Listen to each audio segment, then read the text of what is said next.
നേതാക്കളുടെ പ്രതികരണവുമായി ബന്ധപ്പെട്ട വിവരങ്ങളിലേക്ക് പോകാം. ഷഹദ് റഹ്മാനാണ് ചേരുന്നത്. ഷഹദ്, നിസ്സാരമായ ഒരു കാര്യത്തെ ഊതിപ്പെരിപ്പിക്കുകയാണ്, സ്നേഹത്തള്ളലാണ്. അതാണ് ഏറ്റവും ഇന്നിപ്പോൾ ചർച്ച ചെയ്യുന്ന ഒരു വലിയ വാക്ക്. മറ്റൊന്ന്, ഇതിനിടയിൽ മുരളീധരൻ പറഞ്ഞൊരു കാര്യം, അതും ഇതിൽ നിന്ന് കുറച്ച് വ്യത്യസ്തമായി നിൽക്കുന്നുണ്ട്. MP യെ പ്രസംഗിക്കാൻ വിളിക്കണമായിരുന്നു, അങ്ങനെയാണ് മുരളീധരൻ പറയുന്നത്. അപ്പൊ ഈ മുതിർന്ന നേതാക്കളൊക്കെ പ്രതികരിക്കുന്നത് എങ്ങനെയാണ് ഷഹദ്?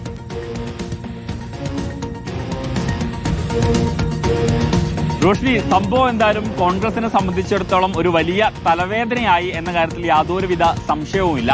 അതിന് ഏറ്റവും വലിയൊരു ഉദാഹരണം എന്ന് വേണമെങ്കിൽ പറയാവുന്നത്, അതായത് കോഴിക്കോട് ജില്ലയിൽ ഇന്ന് ഈ പ്രതിപക്ഷ നേതാവിന്റെ വിവിധ ജാഥകളുണ്ട്. അപ്പോൾ ഇന്നലെ കുറ്റ്യാടിയിൽ ഇത് നടന്നതിന് ശേഷം ഇന്ന് നടന്ന ജാഥയിൽ നേരത്തെ തന്നെ അത് അനൗൺസ് ചെയ്യുന്നുണ്ട്.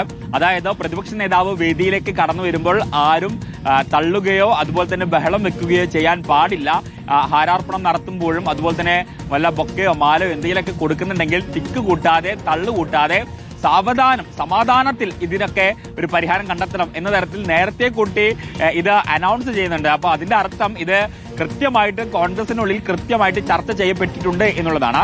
അത് ഒഴിച്ചു നിർത്തി കഴിഞ്ഞാൽ ഇന്ന് പ്രതിപക്ഷ നേതാവും അതുപോലെ തന്നെ കോഴിക്കോട് DCC പ്രസിഡന്റും അതായത് K മുരളീധരനും ഒക്കെ പറയുന്നത്, അതായത് K മുരളീധരൻ പറയുന്നത് MP യെ വിളിക്കണം എന്നുള്ളതാണ്. കാരണം അത് കൃത്യമായിട്ട് അറിയാം, നമുക്കറിയാം. അതായത് ഷാഫി പറമ്പിലിനെ സംബന്ധിച്ചിടത്തോളം ഷാഫി പറമ്പിൽ ഒരു ജനകീയതയുള്ള നേതാവാണ്. അപ്പോൾ ആളുകളെ കയ്യിലെടുക്കാൻ ഷാഫി പറമ്പിൽ വിചാരിച്ചാൽ സാധിക്കും. അപ്പോൾ അങ്ങനെ ഒരു വേദിയിൽ രാഘവനെ പോലെയുള്ള MK രാഘവനെ പോലെയുള്ള ഒരു നേതാവിനെ സംസാരിപ്പിക്കുന്നു, അല്ലെങ്കിൽ MP യെ സംസാരിപ്പിക്കുന്നു, അതുപോലെ തന്നെ മറ്റ് മുതിർന്ന നേതാക്കളൊക്കെ തന്നെ സംസാരിപ്പിക്കുന്നു.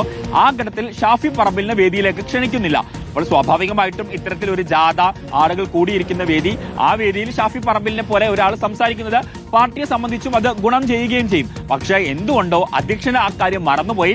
ആ മറന്നുപോയതാണ് ഈ പൊല്ലാപ്പിനൊക്കെ തന്നെ കാരണമായിട്ടുള്ളത്.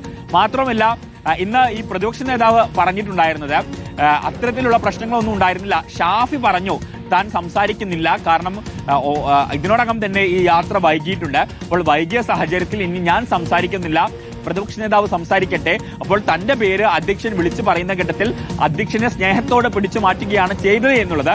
പക്ഷേ ആ ദൃശ്യം കാണുന്ന എല്ലാവർക്കും അറിയാം അവിടെ എന്താണ് നടന്നതെന്നും. സ്നേഹമാണോ, സ്നേഹപ്രകടനമാണോ, തള്ളാണോ, തള്ളി മാറ്റലാണോ എന്നൊക്കെ ഉള്ളത് എന്തായാലും ആ ദൃശ്യം കാണുന്ന എല്ലാവർക്കും കൃത്യമായിട്ട് മനസ്സിലാവുകയും ചെയ്യും.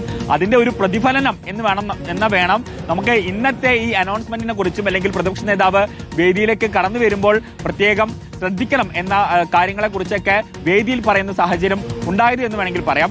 അതോടൊപ്പം തന്നെയാണ് ഇന്ന് പ്രവീൺ കുമാർ, അതായത് കോഴിക്കോട് DCC പ്രസിഡന്റാണ് പ്രവീൺ കുമാർ പറഞ്ഞത് സ്നേഹത്തോടെയുള്ള തള്ളി മാറ്റലാണ്, അല്ലെങ്കിൽ സ്നേഹത്തോടെയുള്ള തള്ളലാണ് എന്നുള്ളത്. അത് ഏത് തരത്തിലുള്ള തള്ളലാണ് എന്നുള്ളത് നമുക്കിതുവരെ മനസ്സിലായിട്ടില്ല. എന്തായാലും പ്രവീൺ കുമാർ അത്ര ഒരു കാര്യവും പറഞ്ഞു വെക്കുന്നുണ്ട്. അപ്പോൾ പ്രവീൺ കുമാർ ഇത്തരത്തിൽ ഈ നർമ്മത്തിൽ പൊതിഞ്ഞ് സംസാരിക്കാൻ വളരെ മിടുക്കനാണ്. അപ്പോൾ അത്തരത്തിൽ അദ്ദേഹത്തിന്റെ നർമ്മത്തിലുള്ള ഒരു ഭാഷയിലൂടെയാണ് അദ്ദേഹം ഈ കാര്യം വ്യക്തമാക്കിയിട്ടുള്ളത്.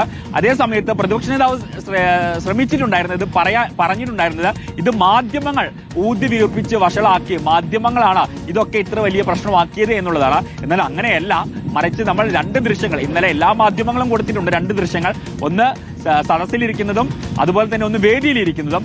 സദസ്സിലും ഈ ഒരു പ്രശ്നം ഉണ്ടായ ഘട്ടത്തിൽ സദസ്സിൽ നിന്ന് ആളുകൾ ഒന്നാകെ വേദിയിലേക്ക് തള്ളിക്കയറാൻ ശ്രമിക്കുന്നതും നമ്മൾ എല്ലാവരും കണ്ടതാണ് എന്നുള്ളതും എടുത്തു പറയേണ്ടതാണ്. പിന്നെ മുരളീധരനെ കുറിച്ച് മുരളീധരൻ അറിയാം കൃത്യമായിട്ട് ഷാഫി പറമ്പിലിന്റെ പൊട്ടൻഷ്യൽ എന്താണ്, ഷാഫി പറമ്പിലിന്റെ സ്ട്രെങ്ത് എന്താണ് എന്നുള്ളത് കൃത്യമായിട്ട് അറിയാവുന്ന ഒരു നേതാവാണ് K മുരളീധരൻ.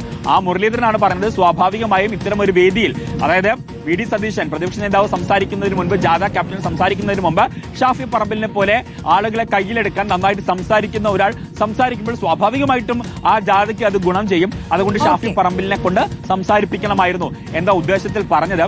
എന്തൊക്കെയായാലും ഇന്നിപ്പോൾ കോഴിക്കോട് മുതലക്കുളത്താണ് ഈ ജാഥയുടെ അവസാനം. കോഴിക്കോട് ജില്ലയിൽ ഇന്നത്തെ അവസാനം കോഴിക്കോട് മുതലക്കുളത്താണ്.